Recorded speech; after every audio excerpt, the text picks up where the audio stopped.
Dear students, आप सबका गणित परिचय भाग 5 पूरा हो चुका है। अब आज से हम नया बुक स्टार्ट कर रहे हैं, जो कि कल हम दिखाए थे। जवाहर नवोदय विद्यालय प्रवेश परीक्षा कक्षा 6 के लिए जो विद्या पब्लिकेशन का है, हम बोले थे कि अगर आप कभी कहीं से व्यवस्था कर पाएँ तो इसका व्यवस्था कर लीजिएगा, ताकि आप अच्छे तरीके से परीक्षा की तैयारी कर सकें। तो इसमें सबसे पहले हम चलते हैं मानसिक योग्यता परीक्षा, यानी रीजनिंग, जिसको आप लोग मेंटल एबिलिटी के नाम से भी जानते हैं। मानसिक योग्यता परीक्षा एक परिचय। मानसिक योग्यता परीक्षा को सामान्य बुद्धि या तर्क संगतता परीक्षा भी कहा जाता है। इसमें इसे हम लोग रीजनिंग भी कहते हैं इंग्लिश में। इसमें बुद्धि का परीक्षण किया जाता है कि विद्यार्थी का बुद्धि कितना काम कर रहा है। देखिए, ये मानसिक योग्यता परीक्षा का जो ये चैप्टर है, इसके लिए आपको पूरा इस चैप्टर को वीडियो इसमें करके और आपको दिखा रहे हैं। इसे आप पूरा पढ़िएगा। देखिए, आपको दिखाया जा रहा है। इसे पूरा पढ़ना बहुत ज़रूरी है, तभी आप इस चैप्टर को अच्छी तरह से समझ पाएंगे।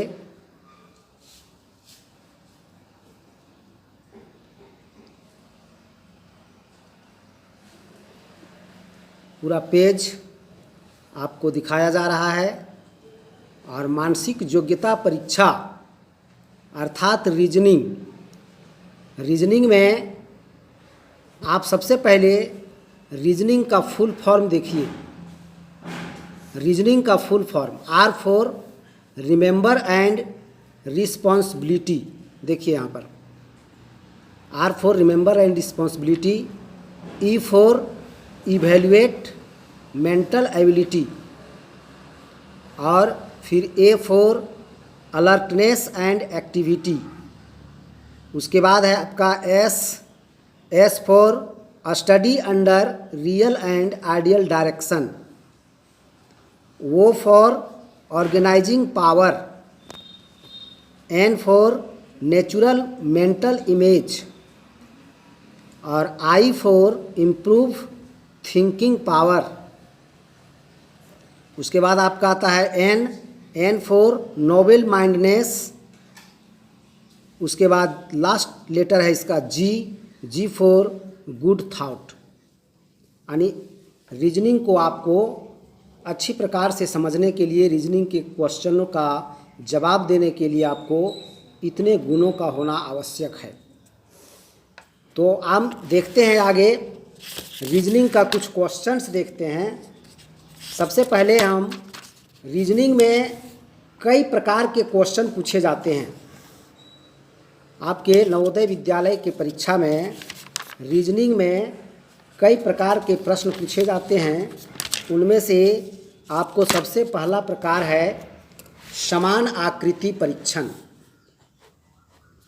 समान आकृति परीक्षण आपको सबसे पहले देखना है, समझना है। तो समान आकृति परीक्षण में होता क्या है कि आपका प्रश्न आकृति और उत्तर आकृतियाँ, प्रश्न आकृति में एक कोई आकृति दी हुई रहती है और उस आकृति के समान उत्तर आकृतियों में जो 4 आकृति दी हुई रहती है उत्तर आकृतियों में, उनमें आपको उस आकृति यानी प्रश्न आकृति के समान आकृति को छांटना होता है।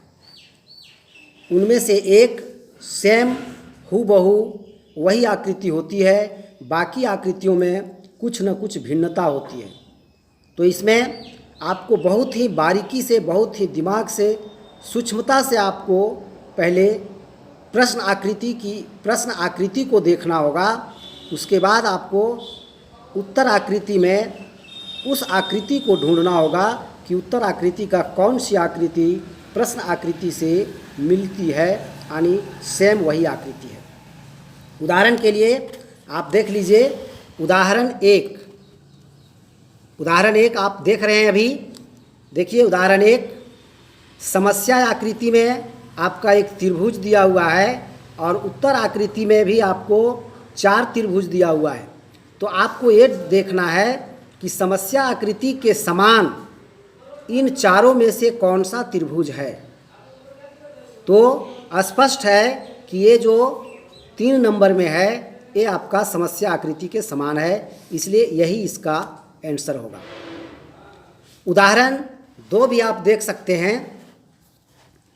उदाहरण 2 में आपको समस्या आकृति और उत्तर आकृति को देखना है ध्यान से। सबसे पहले आपको समस्या आकृति में देखना है क्या क्या है, कैसा फिगर है ये, और इससे सेम फिगर कौन सा है इन चारों में।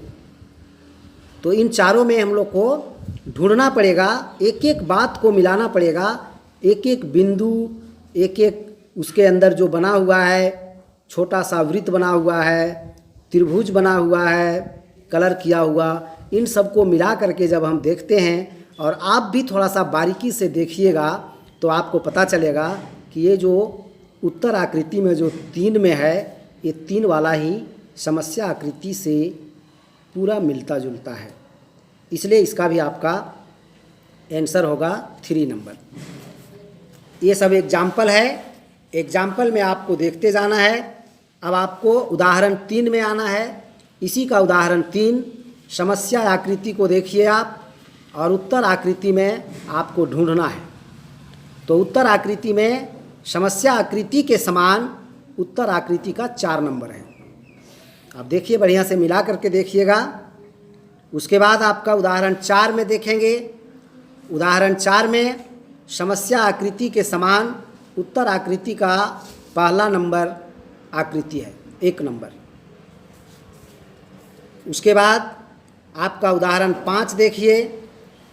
उदाहरण 5 में आपका समान आकृति है 2 वाला, समस्या आकृति के समान 2 नंबर में है, यानी थोड़ी भी भिन्नता नहीं होनी चाहिए। जैसी समस्या आकृति का आकृति है वैसा ही उत्तर आकृति में मिलना चाहिए, तो ये 2 वाला मिल रहा है। उसके बाद आपका उदाहरण 6 है। उदाहरण 6 में आप देख लीजिए कि समस्या आकृति के जैसा क्या है। तो ये तो बिल्कुल स्पष्ट है, इसमें बहुत सोचना समझना नहीं है। सीधा आपका समस्या आकृति में एक सर्किल दिया हुआ है, तो उत्तर आकृति में सर्किल 4 नंबर में है, इसलिए 4 नंबर ही होगा। उसके बाद आप देखिए उदाहरण 7। उदाहरण 7 में आइए। तो उदाहरण 7 में कौन सा मिलता जुलता है, ये तो एक बिल्कुल स्पष्ट है। 4 छोटे छोटे वृत्त हैं समस्या आकृति में, और इसमें उत्तर आकृति के नंबर 3 में 4 छोटे छोटे वृत्त हैं, इसलिए 3 वाला होगा। उसके बाद आप देखिए उदाहरण 8। उदाहरण 8 में आपका आंसर होगा 2 नंबर, क्योंकि समस्या आकृति से सेम टू सेम मिल रहा है आपका 2 नंबर। उसके बाद उदाहरण 9। उदाहरण 9 में देखिए आपका 4 नंबर मिल रहा है, सेम टू सेम। उदाहरण 9 का 4 नंबर, ठीक है। उदाहरण 9 में देखिए समस्या आकृति है, ये उत्तर आकृति 4 नंबर मिल रहा है। उसके बाद आपका नेक्स्ट देखते हैं उदाहरण 10। 10 उदाहरण देकर के आपको समझाया गया है बुक में।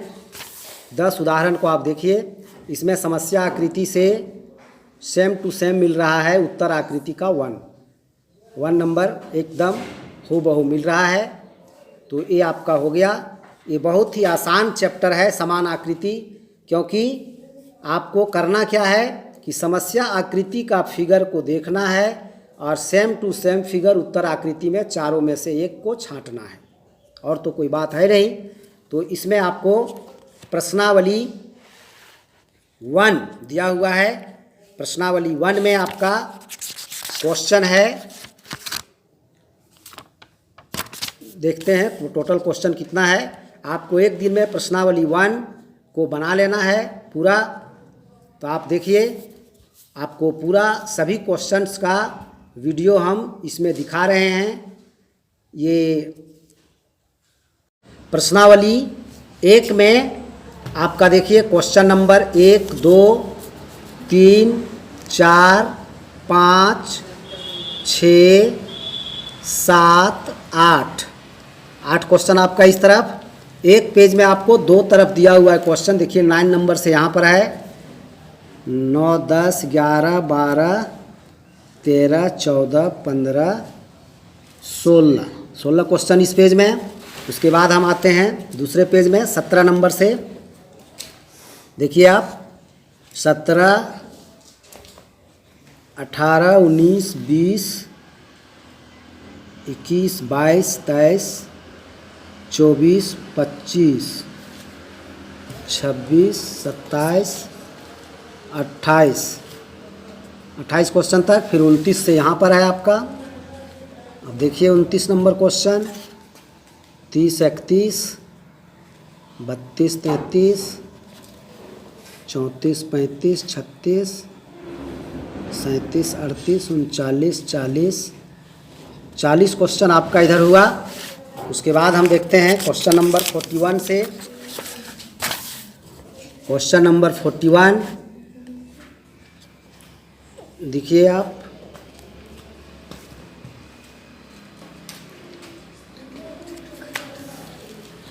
वन से आपका ये हो गया 52 तक इधर।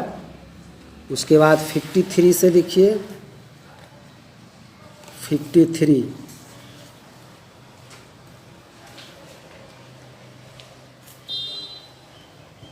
60, 61, 62, 63, 64, अब 65 से शुरू होगा, 65, 66, 67, 8, 9, 70, 71, 72, 73, 74, 5, 76 तक हो गया इधर। उसके बाद आपका 77 से यहाँ से है 77, 78, 79, 80, 81, 82, 83, 84, 85, 86, 87, 88 तक आपका इधर हो गया। उसके बाद है आपका 89 से आपका इस पेज में है 89, और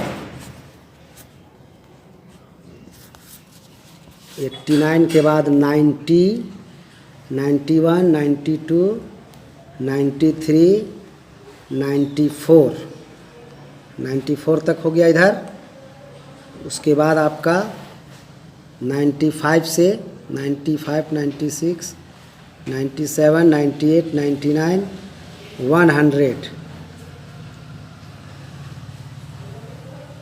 100 क्वेश्चन आपका ही इस चैप्टर से है, समान आकृति से।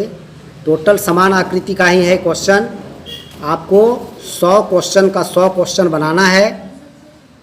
आपको क्वेश्चन नंबर पहले नोट करना है कॉपी में, और क्वेश्चन नंबर नोट करके और किस क्वेश्चन का कौन सा उत्तर होगा। जैसे क्वेश्चन नंबर 1 का उत्तर हो रहा है आपका मान लीजिए 3, तो आप 1 का 3 लिखिए, 2 का जो भी होगा वो लिखिए, 3 का जो भी होगा। इस तरह से आपको 100 क्वेश्चन का 100 क्वेश्चन बना लेना है।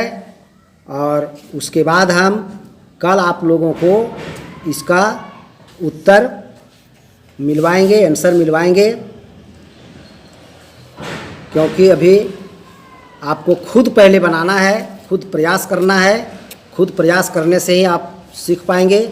जितना दिमाग लगाएंगे इसमें उतना ही ज़्यादा आप सीख पाएंगे रीजनिंग को। रीजनिंग प्रैक्टिस का चीज़ है ये, जितना प्रैक्टिस होगा उतना ज़्यादा आप इसमें सफलता प्राप्त कर सकते हैं।